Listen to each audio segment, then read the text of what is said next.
Hello, my name is Christine and I run a vintage shop called Prima Treasures on Etsy. So last week I picked up some new items from an estate sale and I actually started cleaning this particular piece, and I was just a couple of minutes into it when I realized that this would be the perfect item for a tutorial that I had in mind. And so I stopped cleaning it and set it aside so that I could get a video showing the process. Not that I think polishing silver is tricky, but I have kind of this trick, I'm going to call it, that I do that I feel like kind of gives you a nice hybrid between taking a silver item like this and just scrubbing it perfectly clean so that it looks, like it just came off the factory floor, or the alternative, which is to leave it alone and then you end up with, the dark kind of, hopefully you can see here up on the body of it where you've got this kind of splotchy action going. Because some people actually like the tarnish on there. It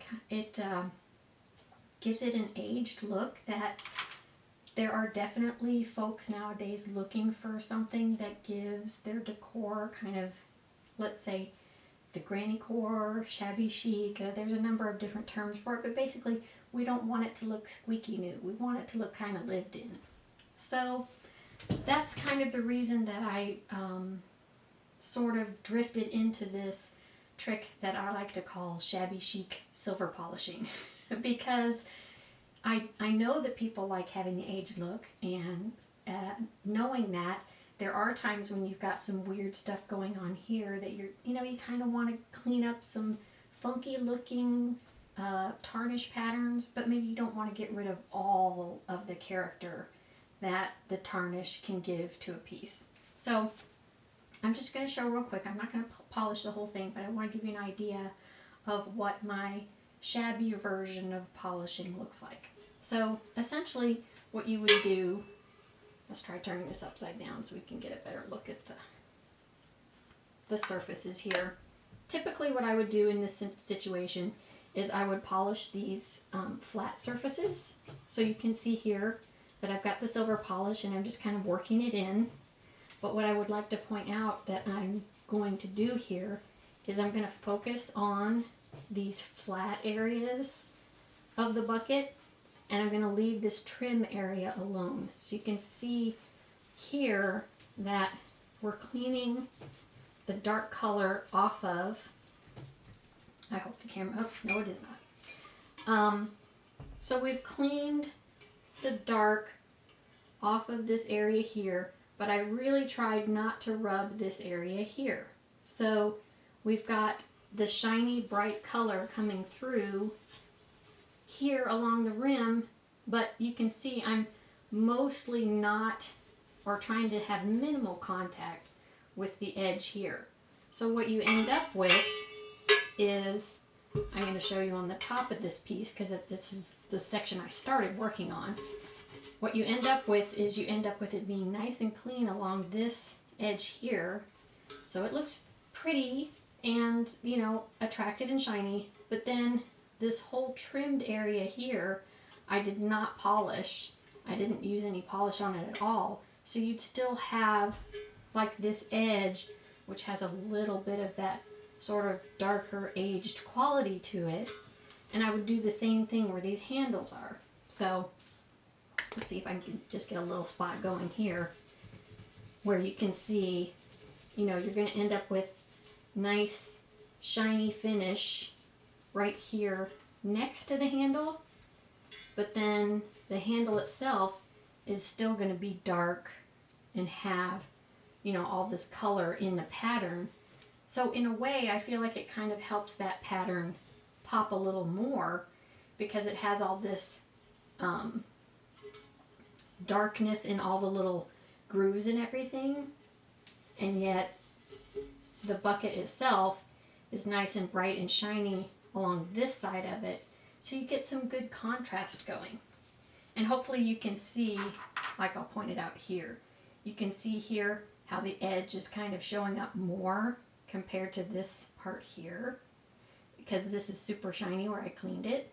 and very bright when the light hits it, and yet this whole section here stays dark because it still has all of this patina in the grooves of the design.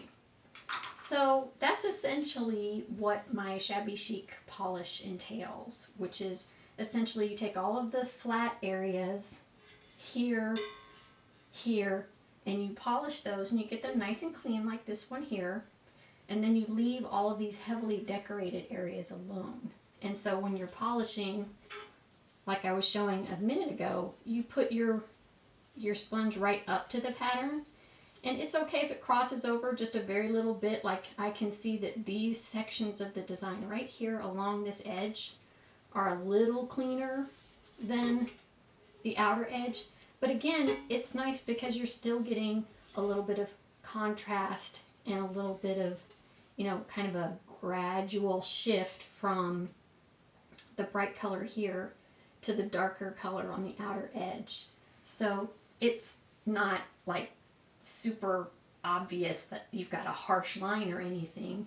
It does have a little bit of a transition section, if you want to call it that.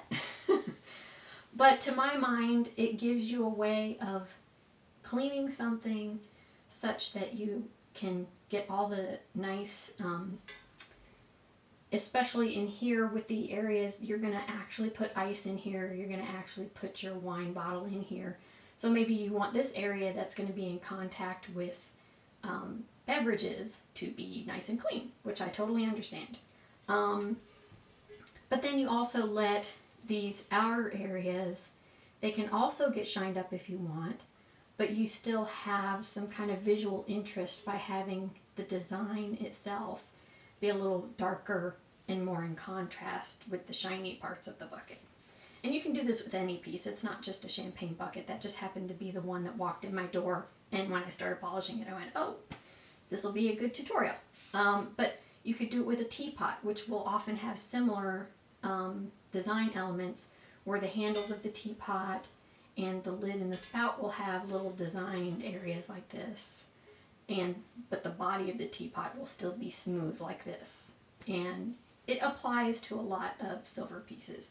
A bowl with a decorative trim, I mean, pretty much anything would work in that scenario. So anyway, this is something I've been meaning to share for a while. Finally got an opportunity because I had a piece of silver that lent itself nicely to the demo. So I appreciate you watching, and I hope you've learned something today. Thank you.